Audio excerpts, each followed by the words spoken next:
أعوذ بالله من الشيطان الرجيم بسم الله الرحمن الرحيم السلام عليكم ورحمة الله وبركاته إن الحمد لله نحمده ونستعينه ونستهديه ونستغفره ونعوذ بالله من شرور أنفسنا ومن سيئات أعمالنا من يهده الله فلا مضل له ومن يضلل فلن تجد له وليا مرشدا أشهد أن لا إله إلا الله وحده لا شريك له وأشهد أن سيدنا محمدا عبده ورسوله وقال الله عز وجل بعد أعوذ بالله من الشيطان الرجيم قل هل يستوي الذين يعلمون والذين لا يعلمون صدق الله العظيم.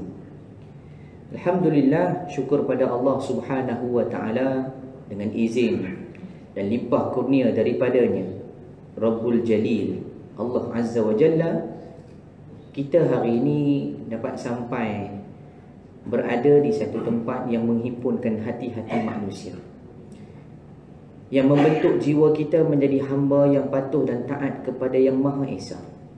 Mudah-mudahan kehadiran awal kita ke rumah-rumah Allah menjadikan kita manusia yang terpilih di kalangan yang terpilih. Dalam sibuk-sibuk kita bekerja, kita utamakan perkara yang menjadi keutamaan kita sebagai hamba. Mudah-mudahan Allah meletakkan kita di tempat yang terbaik, di kalangan yang terbaik. Muslimin rahimakumullah sekalian, Allah suka kepada seorang hambanya apabila ia bersegera untuk melakukan kebaikan. Allah lebih suka apabila orang itu bersegera untuk mendapatkan keampunan Tuhannya. Mudah-mudahan tuan-tuan, hadirnya kita pada pagi ini, tengah hari ini, dengan keadaan lebih awal daripada biasa. Walaupun hari lain pun lewat juga, tak apalah. Mudah-mudahan ia di antara tarbiyah, pendidikan untuk kita menjadi manusia yang sentiasa berlumba-lumba untuk melakukan kebaikan. Biarpun kita tidak ada dalam pandangan manusia, tapi jangan sampai kita hilang daripada pandangan Allah Ta'ala. Baik tuan-tuan yang dirahmati Allah sekalian, di kesempatan tengah hari Jumaat ini, mudah-mudahan ada sedikit perkongsian yang bermanfaat yang saya nak kongsikan dengan tuan-tuan khususnya, dan juga para sahabat kita yang lain. Mudah-mudahan ia memberi satu impak, satu kesan untuk diri kita. Apatah lagi di tahun baru 2022 yang masih belum terlambat bagi kita untuk mengatur dan menyusun agar kehidupan ini lebih teratur dan lebih baik. Tuan-tuan rahimakumullah sekalian, 2020, 2021, penghujung 2021 antaranya, Allah bagi ujian kepada kita dengan pelbagai bentuk ujian. Ya, sebagai manusia, apatah lagi kita yang namanya manusia yang namanya Muslim, bergelar Islam itu sendiri, kita yakin bahawa setiap ujian itu Allah datangkan bukan saja-saja. Allah datang sudah pasti untuk melihat sejauh mana iman kita. Sebab itu dalam Quran Allah sebut, ahasiban nasu an yutraku an yaqulu amanna wa hum la yuftanun. Sadaqallahul azim. Adakah kamu menjangka, mengira-ngira, duk meneka-neka, ahasiban nasu an yutraku an yaqulu amanna, bahawa apabila kamu mengatakan bahawa saya seorang Islam, saya telah beriman pada Allah, maka Allah akan meninggalkan kita. Wa hum la yuftanun, sedang dalam masa yang sama kamu akan diuji oleh Allah Taala. Maka sebab tu kita yang beriman kepada Allah perlu melihat bahawa setiap yang Allah sampai kepada kita hari ini, tuan-tuan sahabat rahimakumullah sekalian, perkara ini adalah perkara yang paling penting. Saya bimbang tuan-tuan, saya bimbang kalau hari ini kita tengok anak-anak keluar rumah, balik petang, balik malam, kita tak rasa bimbang. Beza kita dulu, keluar rumah saja mak dah bimbang. Betul tak? Zaman kita kecil-kecil dulu, nak keluar tu, keluar pula, nak keluar rumah kan? Nak keluar daripada rumah tu, kena bagi tahu kat mak dulu. Mak, kan, ibu hari ni nak pergi sekian-sekian. Mak kan tanya, nak beli kurang? Nak pergi dengan siapa? Dulu. Sekarang ni istana rancak. Di sini pun rancak. Sambung. Ni keadaan kita tuan-tuan. Nak sebut tuan-tuan, hari ni kadang-kadang ada benda yang kita terlepas pandang. Dia kata, ustaz, tu pendidikan mak ayah zaman dulu. Ya, tapi pendidikan itu mendidik kita jadi manusia tidak? Ya, kita jadi manusia. Bimbang hari ni tuan-tuan, cuba tengok anak-anak kita. Maaf saya sebut, semalam ada satu perbincangan ilmiah lah, lebih kurang macam tu. Bukanlah nak kata kat siapa-siapa tuan-tuan. Dia ada satu pahaman sekarang ni, dia ada banyak pahaman. Cuma ada satu pahaman yang membimbangkan di antara generasi muda, dipelopori oleh generasi ini. Baru zaman law ni tuan-tuan. Maaf saya sebut ya, kalau kita belajar tentang aqaidul Islam, akidah-akidah dalam agama, tuan-tuan, berpaksi kita kepada Quran dengan sunnah. Tapi ia mesti kena belajar dan mesti kena dapat penjelasan daripada guru kita yang rajih, yang kita pasti kesahihannya. Bimbang tuan-tuan, masyarakat sekarang belajar dengan YouTube, belajar dengan Google, belajar dengan internet, laluan mudah. Beza dulu, zaman kita kecil-kecil nak belajar kena pergi sekolah. Sekarang ni PDPR, tak payah pergi sekolah. Bukan tak payah pergi, kena pergi juga. Jangan marah kat KKM apa ni, Kementerian apa ni, KPM, Kementerian Pendidikan. Dah betul lah tu cara dia. Cuma bimbang orang kita hari ni mengambil mudah jalan untuk dapat ilmu dengan faham saja, baca dan faham. Sebab tu guru-guru selalu menyebut, bila kamu baca buku, bila kamu baca berpenulisan ilmiah tanpa berguru, nescaya guru kamu adalah syaitan. Bimbang tuan-tuan, mengubah kita. Sebab tu ada satu pepatah Arab ada menyebut bahawa man izdada ilma wa lam yazdad huda lam yazdad minallahi illa bu'da. Man izdada ilma, barang siapa yang rasa bertambah ilmu, wa lam yazdad huda, tapi sebenarnya tidak ada langsung petunjuk kepada dia, lam yazdad minallahi illa bu'da. Sebenarnya Allah tak tambah apa-apa, melainkan Allah tambah semakin jauh daripada Tuhan. Isu yang saya nak sebut ni tuan-tuan, bukan pada tuan-tuan, tapi generasi hari ini. Kalau tuan-tuan pernah dengar tentang persiapan sebelum kiamat, bahas ni di kalangan generasi hari ni, adalah satu status yang dimuat naik, dikecam oleh kelompok ni. Siap dia panggil geng lagi, tolong nasihat sekejap kat kawan ni. Dia angkat geng dia, belasah kawan tu seorang. Saya tengok je gelagat. Tuan-tuan, cuba tengok. Saya tak nak baca. Antara komen-komen yang cukup rasa ya Allah mencabar iman dan emosi kita. Boleh disebut kepada kawan-kawan yang kita ni, ialah macam contoh, mungkin orang tu lebih berusia. Setidaknya kita macam tadi saya sebut tadi, kita bila orang muda, kita akan menggunakan kalimah bahasa yang merendah, tegur dia dengan keadaan yang betul. Ni tak, menggunakan kalimah bab 1 kan, BOD 0H, contoh. Faham tak faham sudah? Tak lagi tersebut naya pula. Tuan-tuan, sahabat rahimakumullah sekalian, tak salah kita memberi pandangan, tetapi jangan salah pada hukum hakam agama tentang penjelasan daripada Al-Quran. Mentafsirkan kaedahnya yang guna jalan yang salah, hasilnya menjadi salah. Melaksanakan contoh persiapan sebelum kiamat, mengambil kalimah ataupun mengambil ayat daripada suratul Anfal, wa'iddu lahum mastata'tum min quwwah wa min ribatil khail turhibuna bihi aduwallahi wa aduwakum. Tuan-tuan, surah Al-Anfal cerita tentang perang. Ayat tadi persiapan untuk perang. Apa kaitan persiapan dengan kiamat? Jadi kadang-kadang kita geram tengok ni, bila orang tak mengaji dengan cara yang betul. Maaf sebut tuan-tuan, kita rasa Allah, bila kita nak tegur, kita pula ditegur. Kita tak apa tuan-tuan, ialah kita manusia, kita biasa. Dan saya pun banyak kali ditegur. Mungkin kesilapan menyampai, kesilapan fakta, salah sikit kat mana-mana pun tak apa, kita tegur, tak ada masalah. Okey. Tetapi kalau tak betul dengan cara teguran, ni benda yang boleh mendatangkan rasa, tuan-tuan, Allahu Akbar, bimbang, hilangnya roh Islam di kalangan masyarakat Islam. Sebab tu tengah hari ni saya nak sebut pada tuan-tuan satu hadis Nabi SAW berkenaan dengan 3 perkara yang Nabi pesan boleh menyelamatkan kita dalam masa yang sama. 3 perkara boleh membinasakan kita. Muslimin, muslimat rahimakumullah sekalian. Hadis yang diriwayatkan oleh Anas bin Malik radhiyallahu anhu. Anas bin Malik ni adalah pembantu peribadi Nabi. Ya. Kalau bahasa kita faham, khadam Nabi. Khadam ni bukanlah apa panggil hamba abdi. Khadam ni PA. Standard zaman law. Apa pula kan panggil pembantu peribadi ni kelas kan. PA, personal assistant. Apa yang Nabi nak, Anas bin Malik akan menyediakannya. Anas bin Malik telah menginfakkan seluruh masanya untuk bersama dengan Nabi SAW. Nabi sebut tuan-tuan dalam hadis ini dalam beberapa riwayat, antaranya menyatakan hadis ini sahih. Ada yang kata hadis ini hasan, ada yang kata hadis ini sedikit dhaif. Tak apa, kita ambil apa kandungan hadis ini sebagai pengenalan dan untuk pemahaman kita bersama. Nabi pesan ini untuk diri kita, bukan untuk orang lain.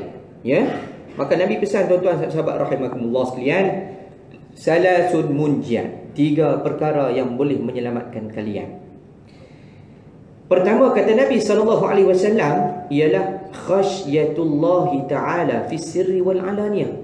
Takut kepada Allah di saat kita duduk bersunyi-sunyian maupun kita duduk secara terang-terangan. Maksudnya kita duduk seorang-seorang, imam kita duduk dalam kalangan ramai. Ya tuan-tuan, masa kita duduk ramai-ramai ni, siapa yang nak buat maksiat? Dia sendiri kan tahu, malu aku kalau aku buat, kan? Malu aku kalau buat benda berdosa ni. Bayangkan mata-mata melihat, kita sendiri akan rasa tak boleh buat. Sebab benda tu kita tahu hukumnya tak boleh berdosa.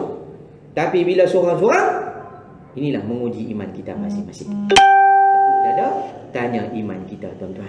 Ya, untuk sama-sama kita menjadikan ia satu nilai perubahan dalam hidup. Maka Nabi pesan kepada kita ni asas. Sebab saya nak sentuh berkenaan dengan isu yang ditimbulkan oleh sahabat saya. Dia tulis pada status pada saya, ia bukan hanya sekadar membuka minda. Dia tak cerita pun kat siapa-siapa. Ayat dia ialah ada ke persiapan sebelum kiamat, macam persiapan nak makan, nak sedia makan minum je.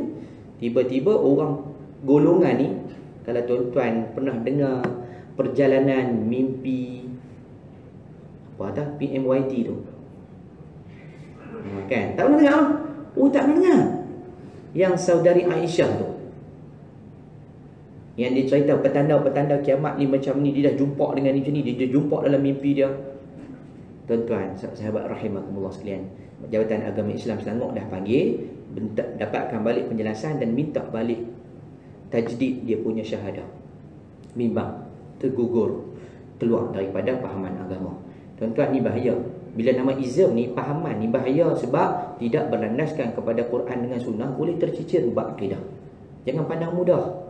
Sebab tu kita, walaupun kita kata kita pegang mazhab kita, mazhab Syafi'iyah, dalam masa yang sama kita kata kita ni kumpulan ahli sunnah wal jamaah. Ya, tapi bagaimana cara didikan Nabi SAW untuk kita tidak memulaukan puak-puak yang boleh menjauhkan diri daripada Islam. Bahkan Islam itu sendiri mengajak orang lain untuk kenal tentang Islam ini dengan baik. Sebab tu asas pertama yang disebut oleh Nabi SAW, benda yang boleh menyelamatkan kita dunia akhirat, kata Nabi, pertama ialah takut kepada Allah di saat duduk seorang-seorang maupun di kalangan duduk ramai-ramai. Tuan-tuan sahabat rahimakumullah sekalian, saya bawa satu kisah. Seorang lelaki namanya, kalau tuan-tuan pernah dengar, tuan-tuan nanggung. Tuan-tuan tak pernah dengar, tak payah buat apa. Namanya ialah Al-Barra bin Malik. Pernah dengar ataupun tak? Tak ada yang angguk. Si baik tak angguk awal. Kalau angguk awal tu saya rasa saya nak berhenti cepat. Maksudnya dia rena lah. Lah angguk awal. Faham tak? Faham sudah lambat apa? Tuan-tuan sahabat rahimakumullah sekalian. Okey. Al-Barra bin Malik memang nama dia cukup tak masyhur. Biasa je orang dia. Kalau di zaman Nabi SAW tu dia adalah lelaki biasa. Sebab satunya rupa dia tak apa nak menawan. Sebab rambut dia sedikit kerinting, kulit dia pun sikit manggil, tak apa nak cerah lah. Gitu. Dan dia adalah merupakan saudara kandung kepada pembantu peribadi Nabi. Siapa tadi pembantu peribadi Nabi? Anas bin Malik. Ini adalah Al-Barra bin Malik, saudara dia. Tuan-tuan, sebab dia tak terkenal ni lah, saya nak cerita pada tuan-tuan semangat jiwa yang ada pada pada Al-Barra ini yang patut kita contohi. Yang saya nak sebut tentang rasa takut tu bagaimana tuan-tuan, disebut oleh Umar Al-Khattab kepada tentera panglima perang dia, kalau kalian berada di medan perang, jangan sekali-kali kamu mengambil Al-Barra ini menjadi ketua. Bimbang semangat dia boleh mendatangkan mudarat kepada tentera Islam yang lain. Mudah cerita begini tuan-tuan, ibarat kita jenis duk berjoging. Ya, boleh dapat 3 km tu rasa lega lah. Mai Al-Bara' bin Malik dia kata takkan 3 kilometer, belasah 10 ha. Hak belakang cicing ha. Lain kali patah balik. Contoh. Itulah maksudnya boleh mendatangkan mudarat sebab semangat dia cukup luar biasa.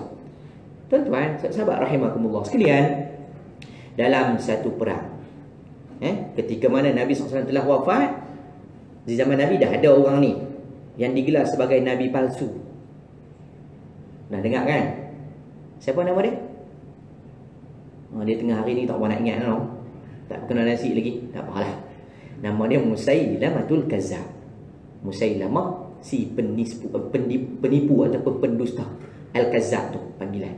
Musailamatul Kazzab. Sebabnya di zaman Nabi, dia sendiri, tuan-tuan, dia cipta satu surah nak lawan surah yang diturunkan oleh Allah melalui malaikat Jibril kepada Nabi SAW. Dia cipta satu surah macam surah dalam Quran namanya, tapi kandungannya tak sama, iaitu surah Al-Fil.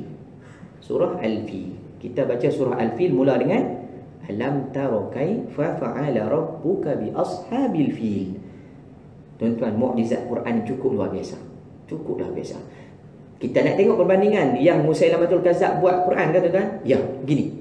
Disebut bahawa dia buat surah tu, dia lah buat, tapi tak sama tuan-tuan. Bunyinya begini. Al-fil mal-fil wa ma adraka mal-fil dhanabuhu qalil wa khurtumuhu tawil.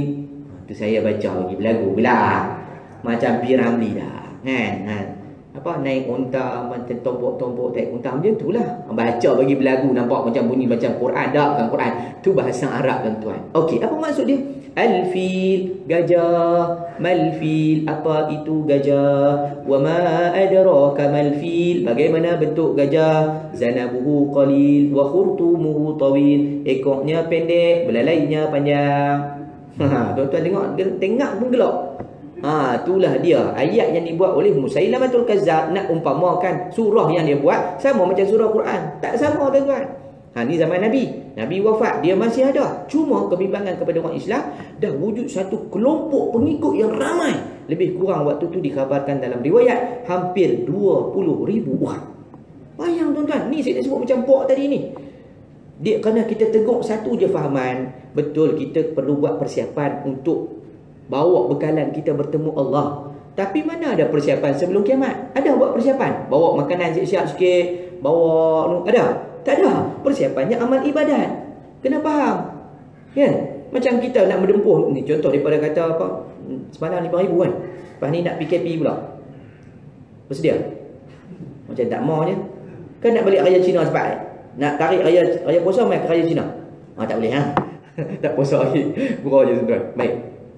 Zaman Nabi dia ada. Nabi wafat, dia masih ada. Tuan-tuan, sahabat rahimakumullah sekalian, Abu Bakar hantar bincang dengan Umar untuk menghantar batalion perang, diketuai oleh Khalid bin Al-Walid. Kita kenal Khalid bin Al-Walid seorang panglima perang yang hebat. Dia memang tangkas, idenya cukup idealistik dan tindakannya memang cukup fantastik, menakjubkan. Tuan-tuan, dalam perang tu Khalid bin Al-Walid dah rangka perancangan strategi untuk merempuh kubu pertahanan Musailamatul Kazzab dengan kuncu-kuncu dia. Tak berjaya tuan-tuan. 2 kali tak berjaya. Akhirnya duduk bincang, tengah-tengah bincang tu ternampak muka Al-Bara' bin Malik tadi. Kau ni.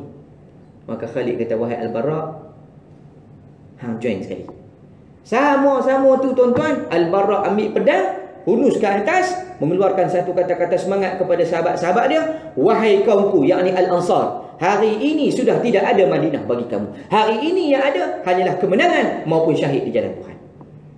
Nampak tak tuan-tuan? Kalau kita waktu ni lah, tuan-tuan, ni Jumaat, hari ni tak ada dah balik rumah tuan-tuan. Kita sembahyang Jumaat sampai sembahyang Asar, mau? Kita sendiri pun mana boleh itu Ustaz? Ini semangat di medan perang tuan-tuan. Bukan kita tak makan je, itu tak makan. Nak balik kampung tak lagi sebagainya contoh. Depa ni tengok dalam medan perang, semangat yang dilontarkan terus disambut oleh Al-Ansar dan Khalid bin Al-Walid pun bersama. Apa yang berlaku tuan-tuan? Satu persatu kubu pertahanan Musailamatul Kazzab pecah, hancur, habis. Kerana semangat yang luar biasa kepada Al-Bara' bin Malik. Satu-satu manusia yang namanya pengikut kepada Musailamatul Kazzab dibunuh, dipancung kepala, akhirnya mati gitu je. Musailamatul Kazzab dah nampak dah, memang aku tak boleh buat apa dah, melainkan aku terpaksa berlindung di kubu utama. Dia pun lari masuk duduk di kubu utama. Al-Bara' terus kejar Musailamatul Kazzab sampai ke kubu utama, tak berjaya tembus, tak berjaya pecah. Akhirnya dia angkat sekali lagi pedang, dia kata kepada kawan-kawan dia, "Wahai kawan-kawanku, hari ini aku nak minta tolong kamu, angkat aku dengan galah. Lindung aku dengan perisai agar tidak kena anak-anak panah daripada pihak musuh. Kemudian lemparlah aku masuk ke dalam kubu tadi. Nescaya kamu akan dapati sama ada aku berjaya buka pintu ataupun aku akan mati syahid di dalamnya." Ada berani? Oh, kita tuan-tuan, tolong beli nasi kat ustaz. Ustaz main ceramah, tolong tak pergi bawah. Ada orang lain je tengok. Kat ada bawahnya telefon orang bawah. Dan lagi suruh orang lain tu. Kita ni bertolak. Sedangkan nampak ada Al-Bara' tak payah suruh orang lain, dia sendiri yang tawar diri, biar aku pergi masuk dalam kubur, imma aku berjaya buka pintu, imma aku yang mati syahid. Semangat tuan-tuan. Kenapa? Dia tak takut dengan manusia. Yang dia takut Allah Ta'ala. Tapi Allah tak izin dia mati syahid. Allah izin dia buka pintu, tentera Islam berjaya masuk dan Musailamatul Kazzab berjaya dibunuh. Ini cerita yang cukup besar tuan-tuan. Walaupun nama Al-Bara' bin Malik itu tidak meninggal, tidak syahid dalam perang itu, meninggal dalam perang yang lain, tapi hebatnya tuan-tuan, semangat anak muda ini kerana betulnya takutnya kerana Allah, bukan takut kerana manusia. Sebab tu saya nak sebut tuan-tuan, kalau benda tak betul, yang salah pada sudut agama, kita kena betulkan. Hari ini saya nak pesan pada semua, tolong perhatikan generasi kita, anak-anak kita, sahabat-sahabat kita. Kalau tak betul, tolong betulkan. Kita tak marah, cuma bimbang, salah akidah, tak masuk syurga. Tu je. Betulkan balik, mudah-mudahan kita, Allah sayang, Allah jaga kita. Tuan-tuan, tu yang pertama. Yang kedua kata Nabi SAW, iaitu wal adlu 'inda ridha wal ghadab. Berlaku adil ketika dalam keadaan rida maupun dalam keadaan marah. Apa maksud tafsiran hadis ini? Iaitu kita bertindak mengikut, meletakkan sesuatu kena pada tempatnya dalam keadaan yang namanya amar, ma'ruf, nahyu, mungkar. Benda yang betul, kita sama-sama sokong, sama-sama kita bantu. Benda yang salah, sama-sama kita tegah, sama-sama kita cegah. Tuan-tuan, sahabat rahimakumullah sekalian, kalaulah bertitik tolak perkara yang pertama, tidak ada nilai ketakutan kepada Allah, mana mungkin dia boleh bertindak adil pada situasi yang namanya mungkar. Kalau nama ma'ruf mungkin boleh, semua orang benda baik ni boleh sokong, tapi benda jahat, siapa yang berani untuk tegah? Macam tadilah kisah isu orang yang tak betul dari sudut pandangan, siapa yang berani tegur? Bila tegur, kena kecam. Wal'iyyazubillah min zalik. Hatta kepada kita pun, yang namanya tak kisahlah agamawan ke, politician ke, pemimpin ke, siapa pun kita namanya manusia, al-insan la yakhlu 'anil khata' wan nisyan. Pegang tu tuan-tuan. Manusia tak terlepas daripada khata' wan nisyan. Buat salah, tak kan? Kita ni kadang-kadang tersilap, ya. Dan juga lupa. Itulah sifat kita manusia.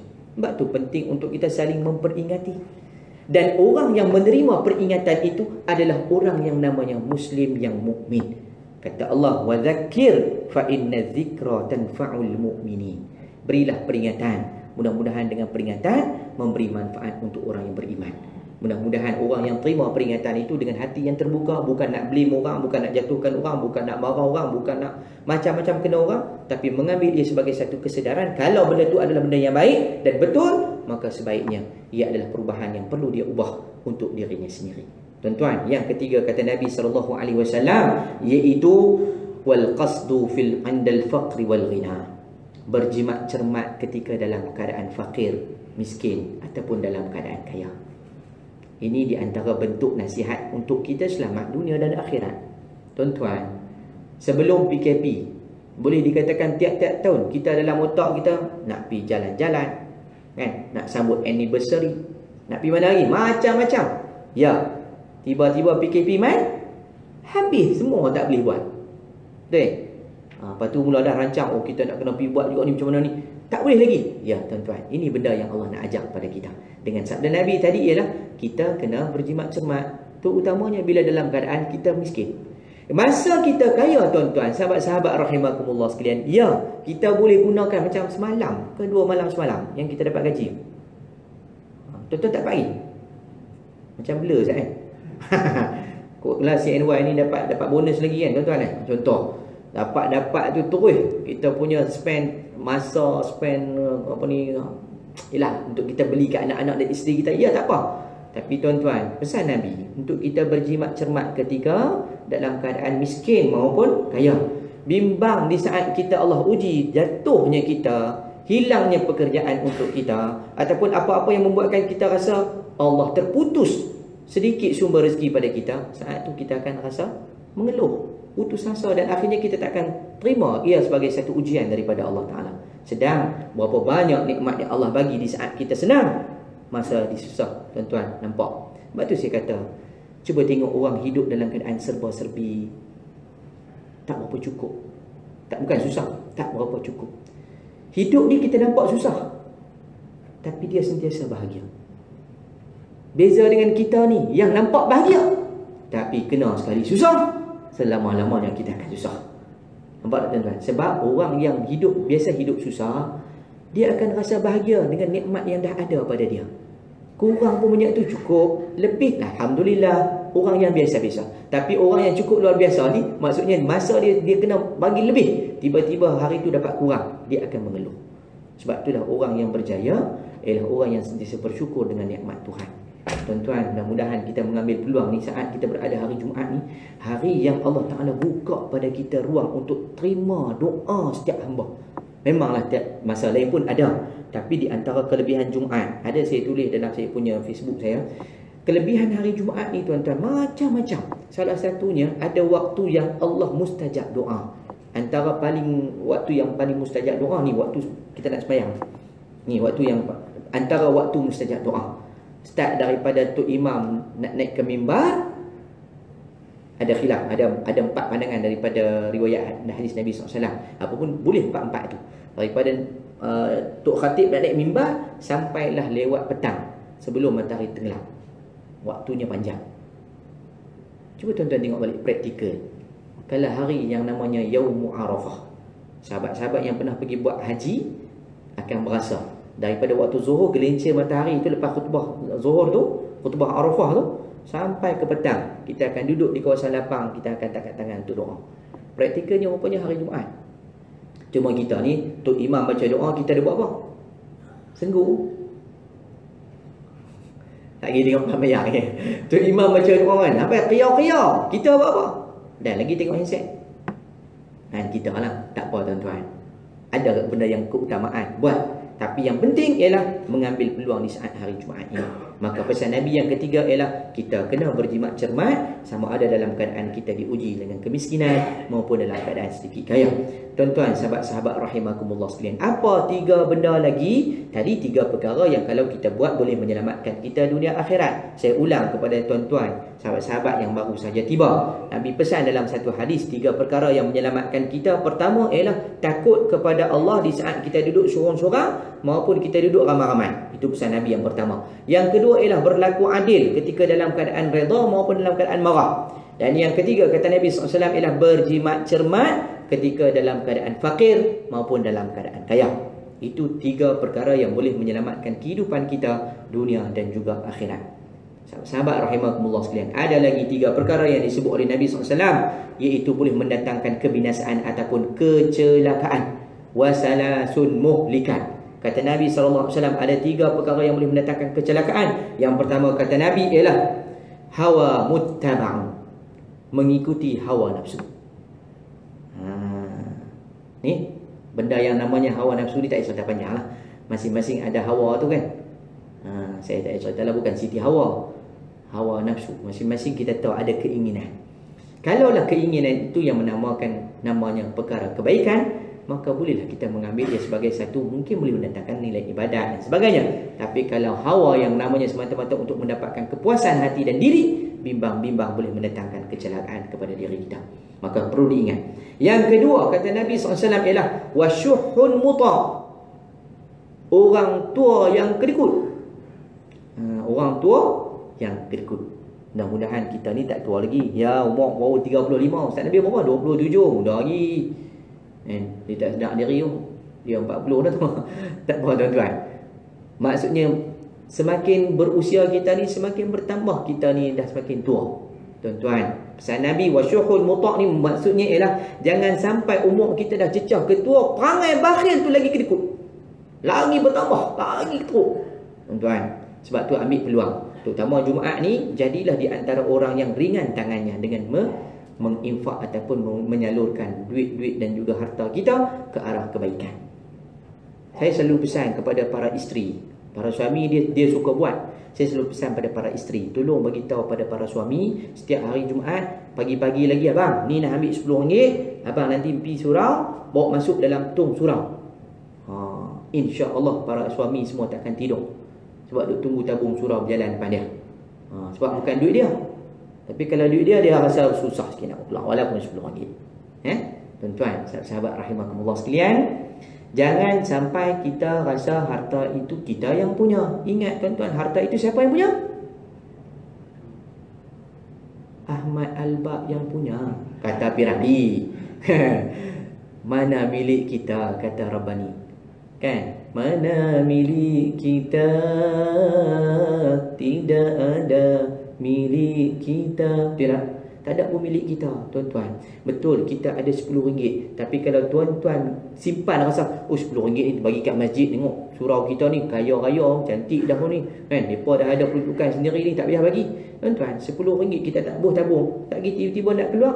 Contohlah kan, bini telefon, bang, tak lagi beli apa ni, susu anak Allah, RM10 mana cukup.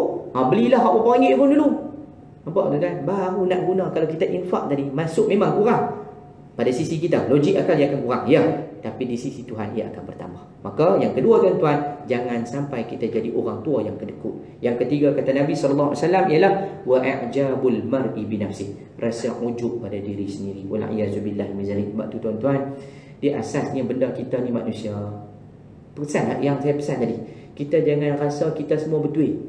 Kadang-kadang saya cakap pun dialah benda bercakap keluar kat mulut, fikir guna akal. Tapi hak lisan ni kadang-kadang tak main kat lintasan hati, tak langsung main kat kepala. Apa yang terkeluar kadang-kadang, ada benda yang kadang-kadang terlari sikit, mungkin tersalah sikit, mungkin juga terguris hati dan perasaan yang mendengar. Saya minta maaf. Sebab tu kita manusia tak perfect. Maka sebab itulah orang yang sampai ke tahap ujub, hatta diceritakan dalam surah Al-Qasas, ketika mana Qarun menyatakan, semua kekayaan ini adalah kerana dengan keilmuan yang diberikan kepada aku. Sedang dalam masa yang sama dia lupa bahawa siapa yang menganugerahkan kebijaksanaan pada dia, siapa yang kurniakan kelebihan-kelebihan yang sedia ada pada dia.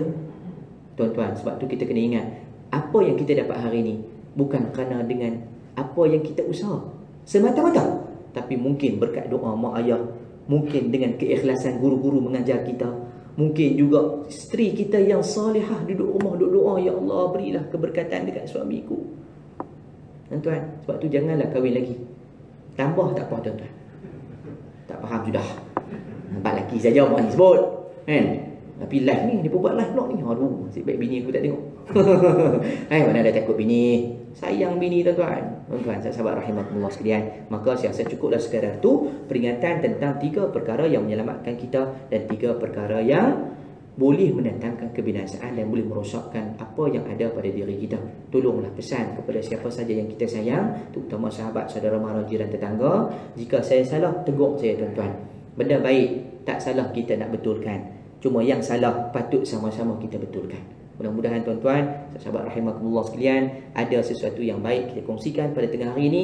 Jadi jangan kita tangguh, jangan kita simpan, tolong sebar-sebarkan. Mohon maaf daripada saya. Jumpa lagi insya-Allah. Aqulu qauli hadza wa astaghfirullahal azim li wa lakum. Siru ala barakatillah. Wassalamu alaikum warahmatullahi wabarakatuh.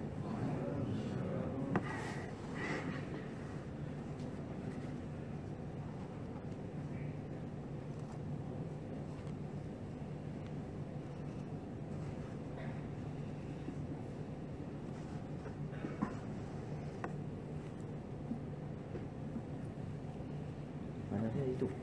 Ini boleh.